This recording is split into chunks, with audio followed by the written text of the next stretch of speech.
Bienvenidos a este episodio donde exploraremos cómo funcionaba la economía de la Nueva España durante el virreinato. Más allá del oro y la plata, existían complejas dinámicas económicas, redes comerciales y formas de propiedad que marcaron profundamente la vida en el territorio. Hoy hablaremos de las regiones económicas, el comercio, las ciudades claves y los tipos de propiedad como haciendas, ranchos y tierras comunales. Para entender mejor esta economía colonial es importante ver cómo estaba organizada territorialmente. La Nueva España no era homogénea, cada región tenía actividades económicas específicas que le hacían esencial para el funcionamiento del virreinato. Veamos entonces las principales regiones y sus dinámicas económicas. Primero las regiones mineras del norte y centro, como Zacatecas, Guanajuato y San Luis Potosí. Estas ciudades eran verdaderos motores económicos gracias a la extracción de plata. Desde el siglo XXI, la minería generó enormes riquezas que sustentaron buena parte del virreinato, aunque también causó explotación laboral, sobre todo de comunidades indígenas. Regiones agrícolas y ganaderas. Por otro lado, el Bajío se convirtió en una región agrícola muy productiva. Era el ganero que abastecía a las ciudades y a las minas. En el norte, en el cambio, predominaban los ranchos ganaderos, donde se criaba ganado y se producía pieles y carne, especialmente para consumo interno. Y finalmente las regiones costeras como Veracruz y Acapulco fueron clave para el comercio exterior. Veracruz conectaba con España, mientras que Acapulco recibía productos asiáticos a través del famoso galeón de Manila.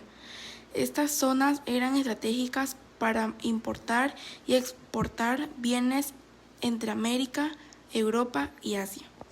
Ya vimos que distintas regiones producían diferentes recursos, pero ¿cómo se movían todos esos productos?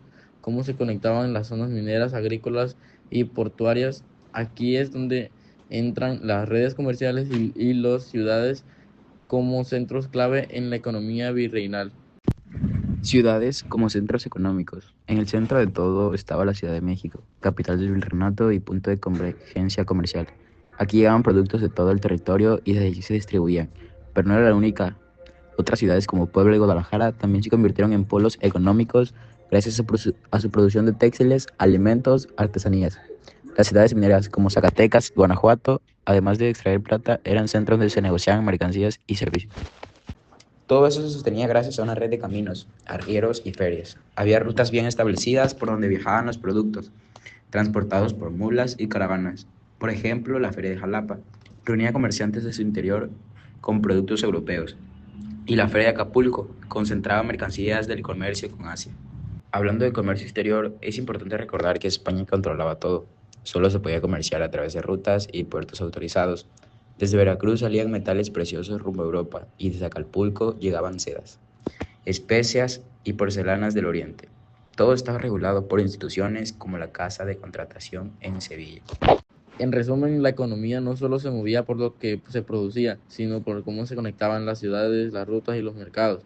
Una red viva, controlada, pero muy activa. Y bueno, ya hablamos de que se producía de cómo se producía y cómo se conectaban las regiones, pero para que todo eso existiera había que controlar la tierra, y en la Nueva España la forma que se organizaba la propiedad de la tierra era clave para entender quién tenía el poder, cómo se trabajaba y quién se beneficiaba. Las haciendas eran las grandes propiedades agrícolas o ganaderas del virreinato. Algunas podían tener miles de hectáreas, producían desde maíz y trigo hasta ganado y muchas veces abastecían las minas o a las ciudades.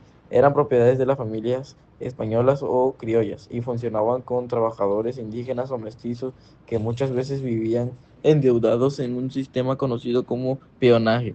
La hacienda no era solo un espacio de producción, también era un símbolo de poder económico y social. Luego estaban los ranchos, que eran más pequeños y se dedicaban principalmente a la ganadería. Aunque tenían menos extensión, también eran importantes porque abastecían de carne, cuero y leche. En muchos casos, los ranchos eran manejados por familias mestizas de menor rango social y tenían una economía más local, menos conectada al gran comercio internacional. Por último, tenemos las tierras comunales, que pertenecían a comunidades indígenas. Aunque la colonia española también reconocía legalmente estas tierras, muchas veces eran invadidas o presionadas para integrarse hacia haciendas. Aún así, muchas comunidades lograron conservarla y mantener sus propias formas de organización. Estas tierras eran clave para su subsistencia, su identidad y su resistencia frente al dominio colonial.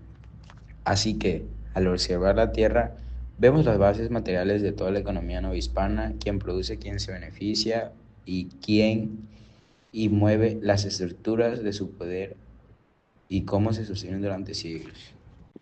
En resumen, la economía del virreinato novohispano fue un sistema complejo, basado en regiones especializadas como las zonas mineras del norte, las regiones agrícolas del Bajío y los puertos clave como Veracruz y Acapulco. Todo esto sostenido por una red de ciudades y rutas comerciales que conectaban los productos, las personas y el poder. También exploramos cómo la tierra estaba organizada en diferentes formas de propiedad, grandes haciendas, ranchos ganaderos y tierras comunales e indígenas, cada una con su lógica, su impacto y su historia dentro del modelo colonial. Y eso fue lo que comenzamos en este maravilloso episodio, una mirada completa a las características económicas de la Nueva España, donde todo formaba parte de un sistema mayor que envolvió la vida cotidiana y las estructuras sociales durante más de 300 años. Gracias por escucharnos. Esperamos que este recorrido te haya ayudado a comprender mejor cómo funcionaba la economía novohispana. Nos escuchamos en el próximo episodio, donde seguiremos explorando el pasado para entender el presente.